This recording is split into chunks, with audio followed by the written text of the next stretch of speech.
Assalamu alaikum. My name is Dr. Mavi Shadad Bhatti and welcome to my YouTube channel ENT Made Easy by Dr. Mishi Bhatti.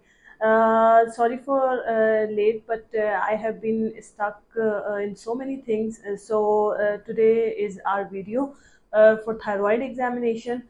We have got a little cute patient and her name is Nasia, and I have taken consent from her father, and today we are going to examine her. So once we start the examination of the thyroid gland usually start with the inspection of the patient, and as like the all the examinations. So in case of thyroid, inspection basically starts with not only with the neck, rather it starts from the overall look of the patient. So you have to look at your patient, does it have proper dressing according to the weather, and if your patient is agitated and or depressed, if your patient has any swelling of the face or the body, or any obvious deformity, if your patient has any palpitations or anxiety, if your patient has any excessive sweating, you can basically look these things on the general inspection of the patient. Then you can talk to your patient while taking consent. You can also look for the hoarseness, because you can hear the patient voice. Then after hoarseness, once you are getting close to your patient, you can also look for the patient, if patient is feeling any difficulty in breathing while talking to you and while in sitting position, and you can also look for any of stridor while getting close to your patient.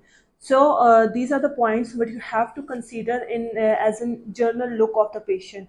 Then you will inspect the neck. On inspection of the neck, you know that we have got certain points on inspection but we have to look for. So once we start doing inspection of the neck, Nasiya ठीक हो आप, ऐसे करो थोड़ा सा. So can you show the neck? So you can see that this patient has obvious nodular swelling right here, right? So now she has got the obvious neck swelling. I'm not going to do any maneuver, but in case of suspected nodular swelling, what you can do is you can ask your patient to do Pislow maneuver. What is Pislow maneuver? You have to ask your patient to extend her neck and put a hand behind the neck and at the occiput, so the neck is more extended. ऐसे करो नासिया, आप ऐसे करो, ये ऐसे ऐसे थोड़ा सा ऐसे बेटा, ऐसे ऐसे, ये ऐसे पीछे.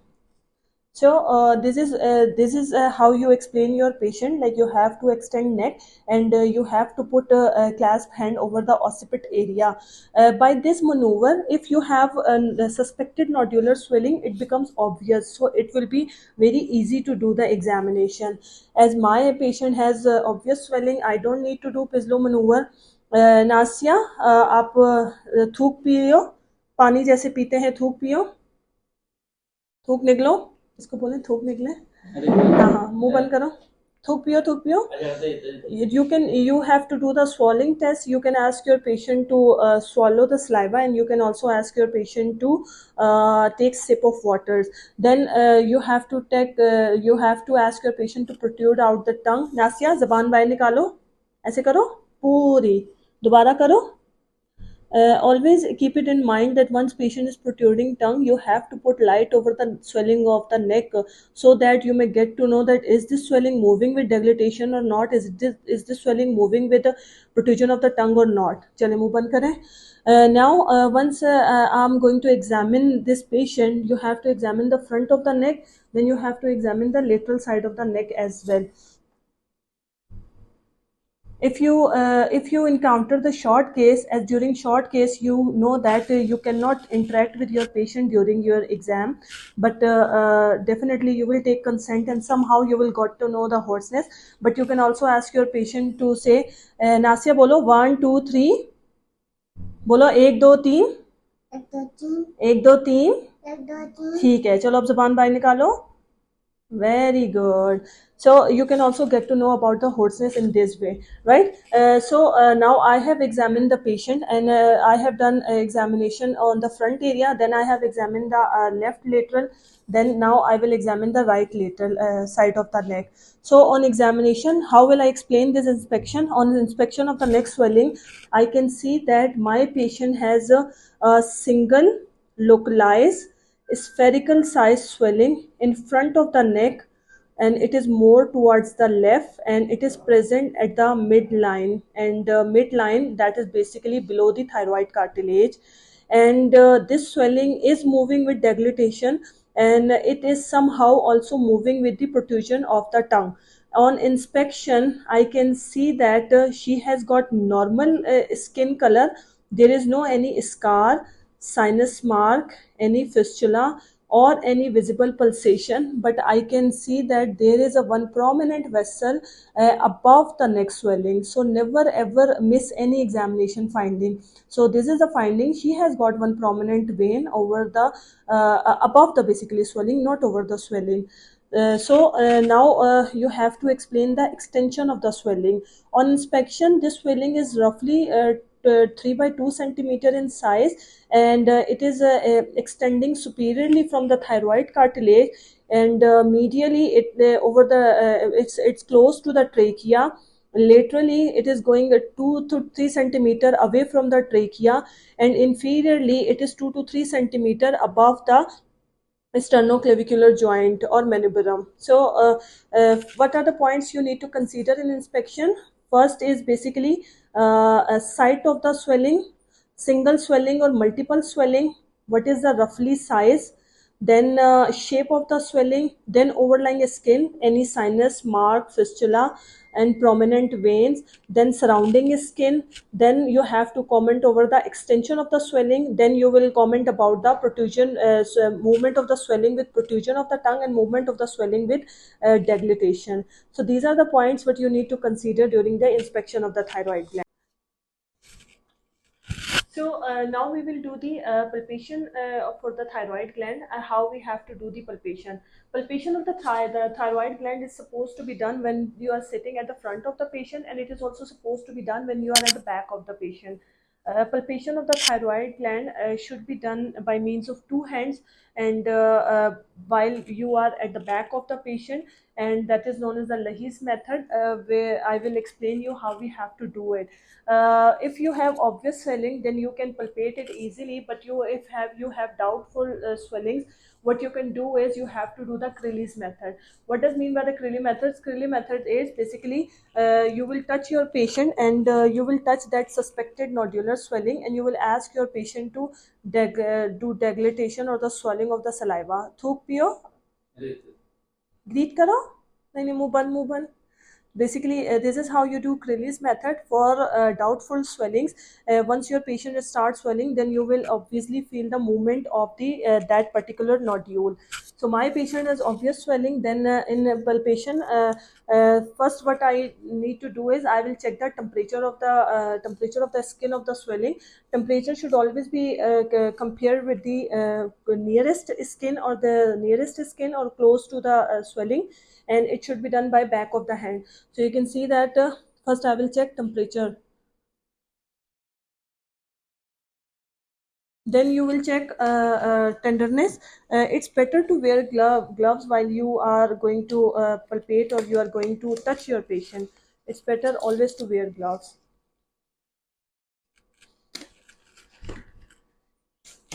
So after temperature, what you have to do is you will check the tenderness of the swelling. So for tenderness, you will touch the swelling, and you will look at the face of the patient. Keep it in mind that don't put your headlight in the eyes of the patient. So this swelling is non-tender with normal temperature, and this swelling has a smooth surface, and this swelling has well-defined margins, and its skin is mobile, and even swelling is mobile in both horizontal and vertical axis. This swelling on palpation, it is very soft in consistency, and now after consistency, you will comment. Now we will check the fluctuant. Fluctuant of the swelling is ideally it is supposed to be checked. First, you have to fix the swelling, and you will poke into the swelling with one finger of the right hand, and you will feel it on the opposite side of the swelling with ipsilateral finger or thumb or hand, right?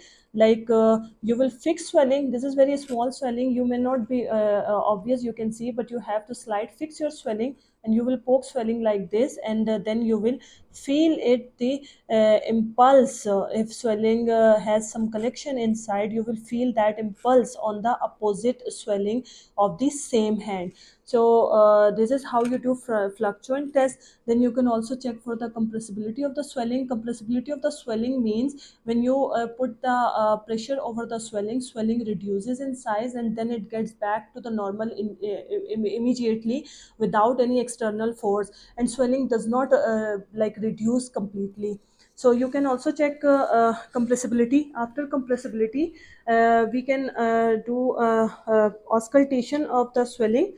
For auscultation of the swelling, you have to use the bell of the diaphragm, and you have to put it like this, and you have to ask your patient to hold breath for 5 seconds. Nasiya, ऐसे करके सांस रोको.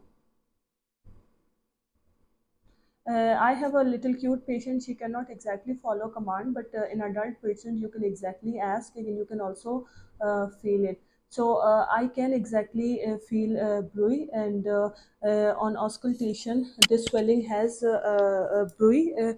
But because the swellings lie over the carotid artery, so that is the reason impulse is basically transmitted from the carotid artery, right? After auscultation, we have to basically palpate the swelling from behind, once you are at the back of the patient. So now I'm going to tell you how to palpate the thyroid gland once you are at the back of the patient. And what you have to do, swap your fingers from above to below. There's a symphysis mentae. You will go behind, you will go below that, and you will put your fingers like this. And if you are going to examine the thyroid gland, do it by means of pulp of fingers. Do not poke your fingers in the swelling. Put these fingers smoothly over the swelling, and palpate one side at one time. Like you will ask your patient to swallow the saliva, and if I'm palpating this, then you can see that my fingers are smoothly over here, but I'm going to palpate this side. Then now I'm going to palpate this side. You can also do one thing, that you can push gland on the opposite side, and then you can palpate it. Now you can see that this swelling has become more obvious once I have displace the swelling from the right side. Now it has become more prominent. So you will ask your patient to swallow, and you will feel the basically movement of the swelling with deglutition or the tongue protrusion. And you can also confirm your finding, like this is a smooth spherical swelling, it has a smooth surface, pinchable skin, soft in consistency, it is not fixed. You can also confirm your finding once you are at the back of the patient as well. This is how you do. Once you are at the back of the patient, there are certain things what you need to do. You can also aankhein kholo beta, Nasia. You can also look for the proptosis once you are at above of the patient. And if you are examining your patient for any short case, and definitely you don't know what is the diagnosis of the patient, so in relative examination, once you are at standing position, you can also check for the for myopathies, like for struggling of the shoulder. Nasia, ऐसे करो, ऐसे करो, ऐसे करो, right? And you can also check for the spine bony tenderness at this time. And you can also auscultate patient chest for distant max.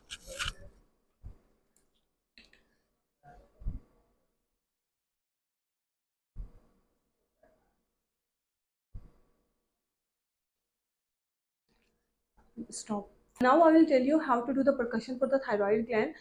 Percussion can be done once you are at the back of the patient, and percussion can be done once you are at the front of the patient in the sitting position. So once you are at the back of the patient, what you can do is, you have to do is percussion from the downward to the upward position. You have to put your fingers three like this at the manubrium sterni, and you have to do this, right? So you can see that over the swelling sound has become dull, otherwise it was resonant. So this is basically not done for such small swelling, but percussion is being done for swelling when you are suspecting for the retroexternal extension, and for huge swellings basically where you cannot go beyond the lower limit. I have just done it to teach students that how we have to do it. Once you percussion, if you are doing percussion, once you are at the front of the patient, I will explain you how to do it. You can go from the right to the left in horizontal pattern, right? So you have to put finger like this.